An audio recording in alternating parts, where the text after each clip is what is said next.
Pig and Whistle Tales from Azeroth. As always here at the Pig and Whistle Inn in Stormwind, I go through a variety of subjects with regards to World of Warcraft. So grab a bottle or a pint, sit back and enjoy. Today's subject we're going to be covering the WoW news as of late. We're going to be going over 9.1, we're going to be going over the April Fool's patch notes, loads of time stuff or subscriptions removed, level 58 boost for TBC, etc. But as always, we're going to start off with the weekly stuff. So this week you have a few things to look out for. Burning Crusade Time Walking is the first one. So we had this very recently, actually, like within the last couple of weeks, 3 weeks. So definitely make sure that you get into them BC dungeons. You can grab a quest to do 5 Time Walking dungeons. Grab a piece of gear for an ult to gear them up. So definitely grab that quest and get into some Time Walking dungeons. The world boss for this week is in Ardenweald. It is Orana Monos. The ever branching Orana Monos. I'm going with that. I'm going with Orana Monos. And so yeah, he gives 250 anima, potential conduits, potential gear, so definitely go and kill him throughout the week. You've got a week to do so until the next world boss. Mythics, the weekly fixes for this week are tyrannical, so bosses are a bit more chunkier, as well as the minions that they summon. Explosive, make sure you pop these little zits, otherwise they will explode and they will wipe your dungeon group. Raging, make sure you help the tank out with either soothes or roots or pushbacks.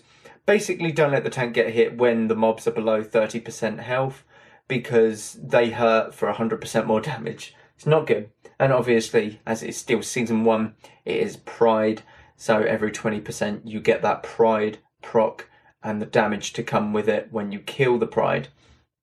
So, let's look into some of the news that has been happening around World of Warcraft recently.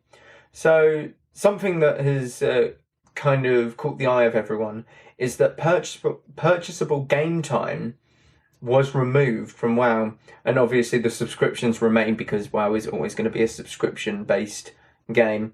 But the game time removed, so you can't just buy game time, like buy 30 days of game time, buy 60 days, or it was 30 days, 90 days, and 180 days.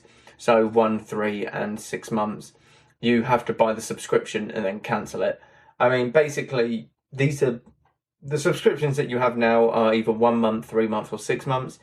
You just do that, and then you just cancel the subscription immediately, I believe. So it's not too much of a difference. It's just that you got to remember to cancel the subscription. But some people obviously liked it because they didn't. It's like, yeah, I've bought my time. I know that I've got this time. Don't need to cancel it at all. I can just, do what I want. So, I mean, it's not too bad. Some people, obviously, it throws out of whack their schedule and stuff. It's like, okay, I know when I'm buying game time, I know what I've got to do, etc. It's just that little extra thing that you've got to, get used to. And it is a bit annoying because it does allow the other option of just buying like a specific amount of time on the game, rather than, being subscribed and having to remember to unsubscribe if you don't have the financial stuff to back it up, etc. So it's an annoying little thing, but it makes sense to just have a subscription base and not have these different sort of payments to get onto the game and play the game. Now, another thing for TBC, we're going for TBC now, a level 58 boosts. So there's 1 per account, and the price is obviously still going to be decided. 1 per account makes sense because obviously otherwise people can just boost every single level or every single class to 60 if they choose to do so with their money. But 1 boost means that you still have to play through the content, and it still makes the content last a lot longer because every class level 60, you've only got 10 levels to do for every class. Whereas in Classic, you had to do 60 levels or 59 levels as you start off at level 1. You had to do 59 levels for every class. So TBC would be killed a lot quicker in that regard if you have, people who've just bought level 58 boosts and stuff. So it makes sense, but we're still waiting out on a price for it. Whether it will be one per account going into the future, we'll see. But I do believe that they'll stick with this. I don't see them backing down and being like, yeah, just buy as many as you want. I would imagine that the one per account is what's going to, be set in stone here for the level 58 boosts. A couple hot fixes have gone up on over the past week or two on 9.0.5 PTR. Not PTR, like the live game. Couple hot fixes. There's nothing too major in this. The biggest things are that there is no soul ash cap now. So you can continuously grab as much soul ash as you want, stack it up, build it up, just absolutely spend it all at once. Makes sense, as having a soul ash cap doesn't really mean anything. Like, people are obviously gonna I've got 3 legendaries myself, all max level or max item level, and I would have thought in 9.1 these legendaries will go up in item level and you'll have to buy more gear and stuff. So, and I would have thought it costs a lot more soul ash to upgrade than what, say, people might have been able to acquire. Or acquire as in have it as a max sort of capacity within their bag. So it might be like it costs 5,000 soul ash to upgrade another 30 item levels, your legendary, and you could only hold 8,000 or whatever. You'd only have 3,000 left, whereas if you're still waiting for 9.1 and doing Torghast every week, you've missed out on about 10,000 soul ash over the course of, however many weeks, 4 to 8 weeks, since 9.1 hasn't been released. And that can limit you to only one legendary upgrade until you get the amount of soul ash that you need to upgrade your other legendary. So, again, it's just a nice little quality of life things, the no soul ash cap. You've got something else that was sort of overlooked, but you've got tank buffs. Now, there's one tank nerf, which is for Demon Hunter, obviously, because if you're looking at high-end play and that kind of thing, it's very much a run from everything because it hurts, that kind of thing. And Demon Hunters excel at mobility within the game. So they're giving tanks buffs to actually buff them and actually tank damage. So it's nothing too big. It's like 10% like passive damage reduction, stuff like that for paladins, etc. It's nothing too major, and I think it will still come out with Demon Hunters being on top for the tanking wise. But I definitely think that, they're trying very slowly to bring tanks into line altogether pretty much, so you can grab a tank of any role and bring it into a mythic dungeon, or even at the higher ends like the MDI Mythic Dungeon Invitationals that World of Warcraft, host. So slowly but surely they're going to keep an eye on it, and I would imagine like more buffs and nerfs will come out, over like coming months, etc. The biggest one though is the biggest news is the April Fool's stuff. Now, obviously everyone does the April Fool's things. Wowhead do a lot of them. Wowhead put up about 4, I believe, videos giving us stuff that we would want, but it's not actually going to be in the game, which is very sad. They made models out of these things. They made animations for it, and yeah, honestly, it was quality. Check out the Wowhead stuff for that. It was like a mount. It was a redeemed Sylvanas. It was a Lich King Pepe. And it was something else, I'm not quite sure. Oh, and Shalamorn, the sword, which is really cool. They gave them all animations, they made it look absolutely amazing, but it was obviously an April Fool's. But WoW obviously put out patch notes for April Fool's, and some of these are honestly great. So I'm gonna go over them all. And honestly, most of them are just hilarious. But any that need explaining, I'll obviously explain. But the patch notes that read are as follows. This is an early draft version. Please don't store this document on any public drives. Thank you. Obviously, yeah, it's out in the public. So, content: a new raid, the Winter Queen's Gambit. Come face to face with the jailer's lowliest servant, the janitor, as he teaches you how to use the medley of oh my god, some of these words I just can't say, and it doesn't click in my head. Transplanar spices. Honestly, that word doesn't even sound right to me. To envision each raid encounter upside down on the ceiling in preparation for a gauntlet of successively,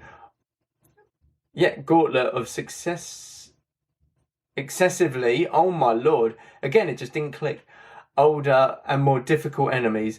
Once you no longer need the janitor, move on and unadvisedly drinking inconceivably aged vinegar as you work your way towards the final boss and learn that you can only win if you share the effort with your friends. Let's play. New dungeon, a fungus. Brave the depths of the fungal network beneath Ardenweald with a group of 5 to 10 players, where 1 to 2 of the members of your group are... what? Oh my lord. They're basically imposters, randomly selected to try and kill you. Communication is key when you don't know who to trust, and everyone sounds like they're lying all the time, especially when they don't speak up. Who's the imposter? Don't kick the wrong person. Obviously, this one is a hint to the popular sort of arcade game Among Us. Among Us became very popular several months ago. It still is very good. I still obviously watch videos of it and stuff as well. It's a fun little family game where you get 2 people who are imposter and they go around killing all the crew members, and you've got to figure out who the imposters are, pretty much. Very good. Nice little reference to it. Very good. A new profession, a sea shanty singing. A successful stage singer said, oh, this is going to be annoying because it's all just...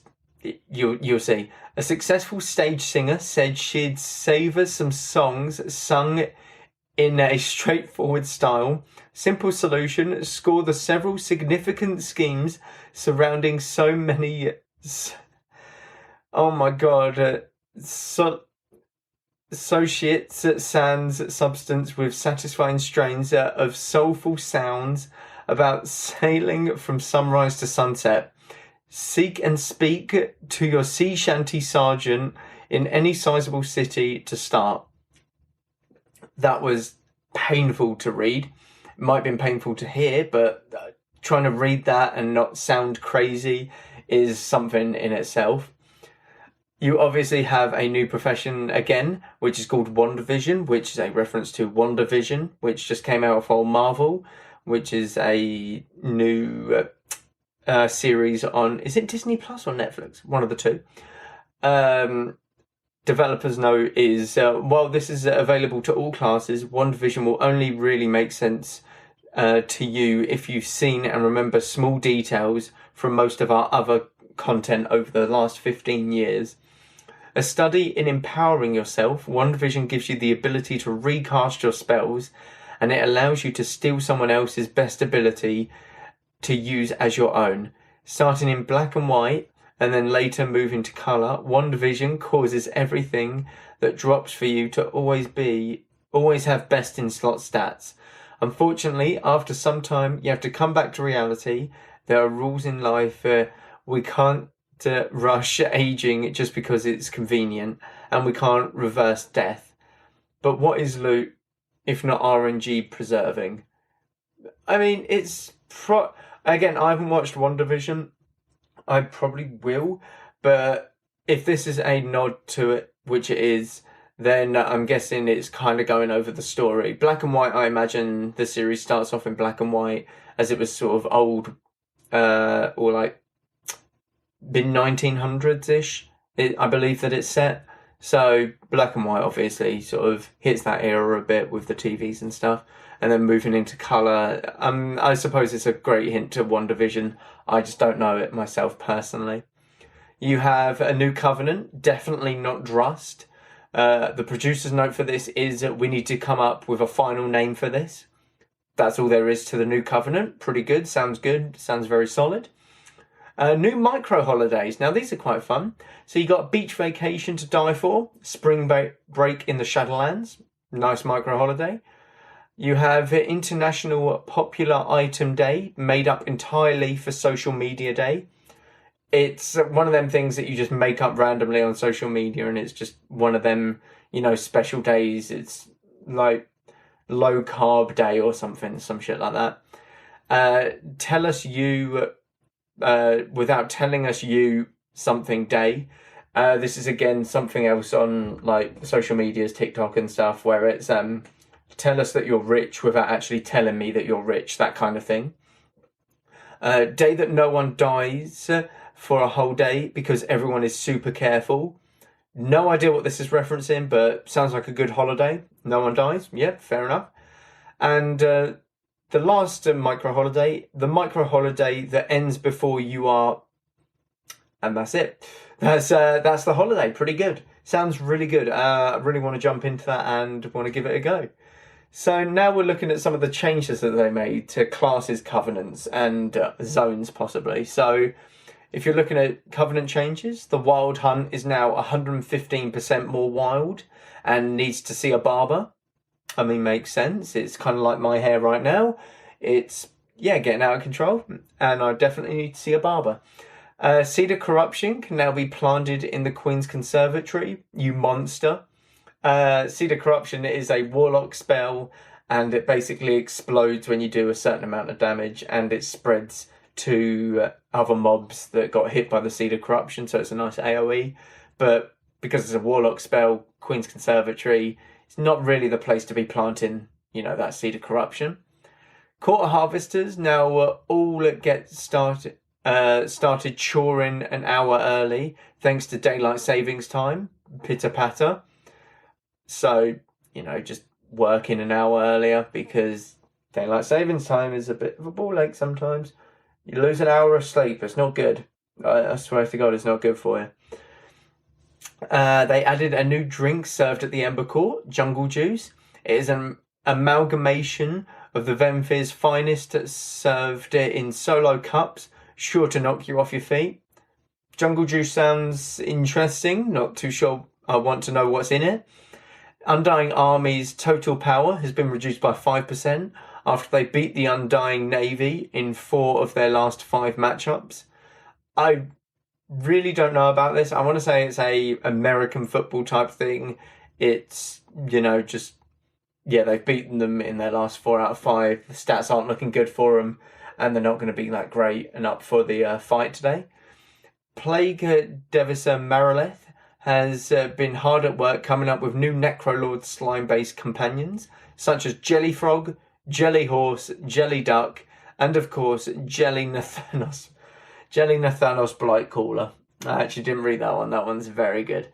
So, for the Necrolord Covenant, you can get a pet called the Jellycat.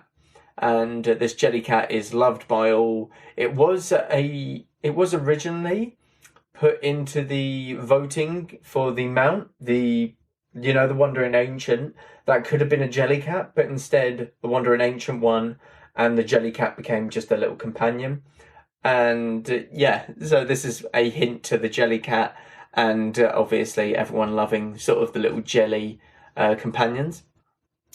The Ascended have been forced to stop ascending and try falling through their own shimmering circles in the sky if they need that done so badly. Sheesh. This is a reference to the world quest in Bastion, where they fling you up very high in the sky and you just got to fall through some rings. That's it. That's the world quest, and it annoys me because they can literally just fly doing it themselves. It's one of them things, and that's what it's referring to here. So the more, Venari now has several new levels of reputation for us to earn. Unconvinced, uneasy, inconclusive, sus, and cult feelings. The sus one is hilarious. Obviously, that is another Among Us. It's a reference or a phrase that came out with Among Us, pretty much. It's like you sound very sus. It's just very suspicious, It's just suspicious but quick. You're just very sus. My susses are these 2 people. So it's just one of them things. Cult feelings is quite funny because obviously, she's going to catch feelings for you if you help her out enough, I guess. The Eye of the Jailer now scales up to a new level of danger. Just die already. I would love this to honestly be in the game, because that sounds hilarious. Like, if you really push your luck in the Maw, it's just, yeah. I'm going to snap my fingers, I'm going to Thanos you, you're getting out of here, you'll turn into dust, you're dead. So I would really actually like that in the game, and I think it would be hilarious. Fixed a bug that allows some players to go whitewater rafting in the River of Souls. This was super insensitive, guys.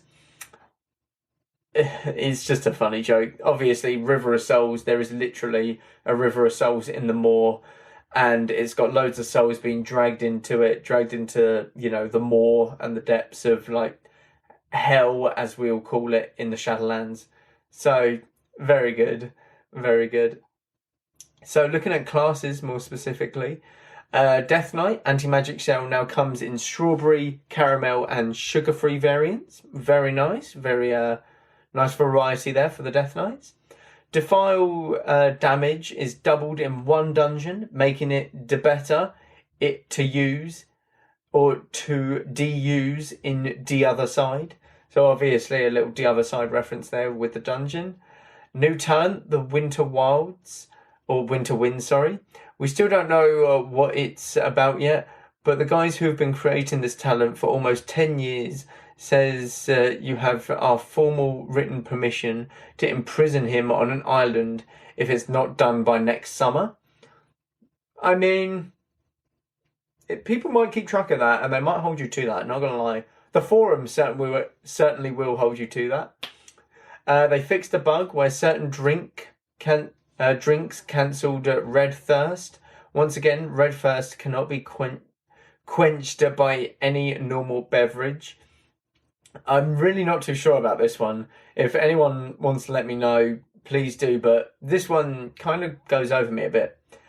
Now, moving on to Demon Hunter, Night Fae and Kyrian Demon Hunters, who've been telling all their friends back on Azeroth that of course they went Venthyr or Necrolord, are now provided with some cosmetic items to help sell the story. So obviously if you're a Demon Hunter, you don't want to be Night Fae, you don't want to be Kyrian, you're probably looking to be Necrolord or Venthyr, you know, the edgy boys, that kind of stuff. It just suits the class a lot more, so it makes sense. The Slayer's Fell Broken Shriek amount has been adjusted and now provides 50% less shrieking. Don't worry, it's still alarmingly shrieky. Good, I would like to hope so, considering, like, given its name. The Master of Glaive talent now makes you 300% more smug towards anyone who has the audacity to come to you for help. I mean, I'm smug enough as it is on the game anyway, so it doesn't really matter to me if I play a Demon Hunter or not. Druids, Rake no longer smacks you in the face when you step on it, which is a really good buff. I got hit by Rake a lot in my games, in my arena games, so I'm glad that they're taking this out of the game. Was really impeding my, my ranking up to Gladiator. Innovate has been innovated on, and it now emanates an intimate condensate to mitigate the desolate.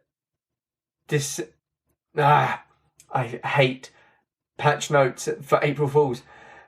To mitigate the desolate desiccant before you dehydrate, 2 charges. I hated that. I hated saying that. That's worse than the sea shanty. New returning talent, Encroaching Vines. We really thought we completely removed this last autumn, but it keeps coming back on that one sunny side of the wall. Obviously, it's not an actual talent. It's just complaining about, vines going up the side of a wall, and they just can't get rid of them. Very good. Mage, obviously no changes needed, because people cry about Mage a lot. People really cry about Mage a lot with their barriers, with their polymorphs, their CC, etc. So no changes needed. That's a slap in the face by Blizzard there. For Monk, you got Ring of Peace now ejects unwanted enemies 250% more violently to maintain peace so hard. Makes sense. It's a Ring of Peace. Get out. Get out of my ring. Personal space. I understand. Fixed an issue that could cause earth, storm and fire to not require any further fixing. obviously Earthstorm and Fire has needed a lot of bug tuning and stuff, so there's a little hint to that, there's a little joke at that. Implementing a new size enhancement feature for gnome monks, so that when they engage a Tauren monk in a fight, everyone else in the battleground is less likely to stop and take a video that might go viral. Seeing a gnome against a Tauren in any sort of circumstance is hilarious, and I have just stood there once and watched a gnome charge this Tauren in Classic, and it is amazing. It's a gnome with noggin fogger, so it was like literally a 2 centimeter gnome charging this big beefy, Tauren. Oh, it's great. It's great fun. Paladin.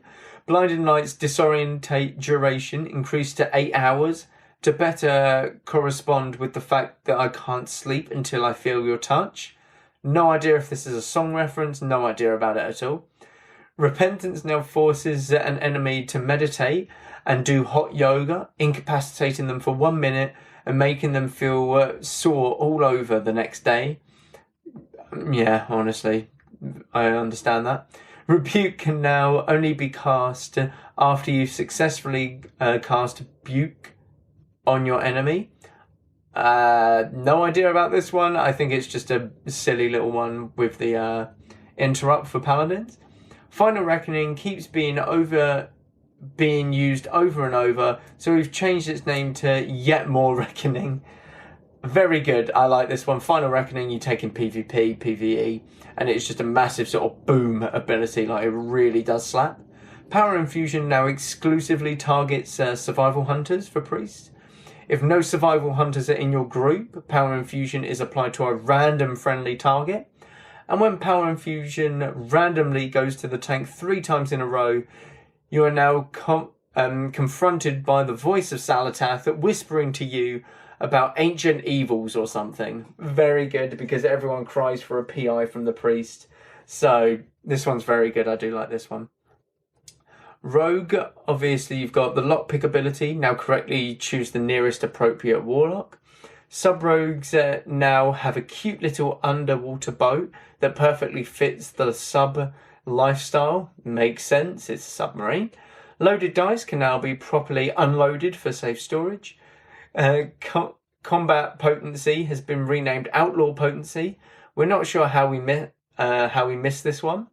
Relentless Blades have been properly hydrating. Yeah, and exercising, and are really starting to get their sleep schedule back on track. Well, good for Restless Blades. I'm glad for them. And they fixed the bug that caused relentless strikes to sometimes inadvertently relent. Makes sense. All shamans now go by shaman or shaman. Shamans is still incorrect, sorry. It really is, by the way. I can't stress this enough.